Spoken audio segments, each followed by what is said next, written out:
We live in a culture where everybody's supposed to compromise on principle, whether it's politically, whether it's culturally, faith. And I love what you guys said earlier, because when we were all in Pennsylvania together, both of you collectively, my husband and myself, and some of the people who came out to hear us speak, we stood for like, what, an hour and a half, 2 hours? And we were talking about this exact issue. Yes. Because, and what you guys said to me today, if more people who were in places of faith-based authority were speaking out as strongly as we are and saying what we were, then maybe we wouldn't have to do it, because we're entrepreneurs. Right. You're exactly right. Thomas Jefferson, I know you're a historian. You love history. You love this country. You love the Constitution. Thomas Jefferson said, in matters of style, swim with the current, but in matters of principle, stand like a rock. Right.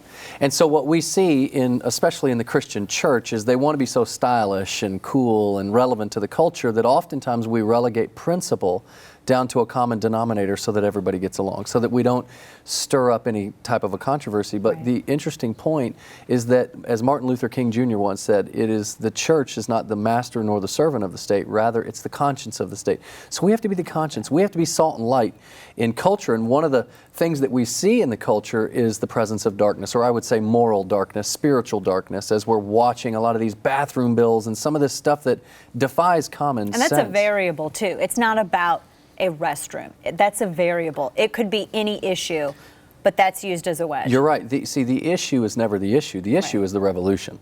So the radical left will exploit any group they can. They'll exploit identity in terms of sexuality. They'll exploit identity in terms of gender. They'll exploit race. They'll exploit immigration. They'll exploit all of these things to create the controversy. And then when they create that controversy, they frame the issue, they facilitate all their support network, and then they fracture all dissent. So that's why we're saying, especially in this book, Living Among Lions, look, we cannot just survive in today's modern day Babylon. We can thrive, but we have to stand and speak. And we're actually saying that this is the very reason why God put us here on this earth in the first place. We were made for a battle. We were made for a fight. Now it's a spiritual fight. We don't have to go out there physically and fight these things by God's grace. But this is why God has put, Christians here on the earth, so that we can shine the light no matter how dark it gets.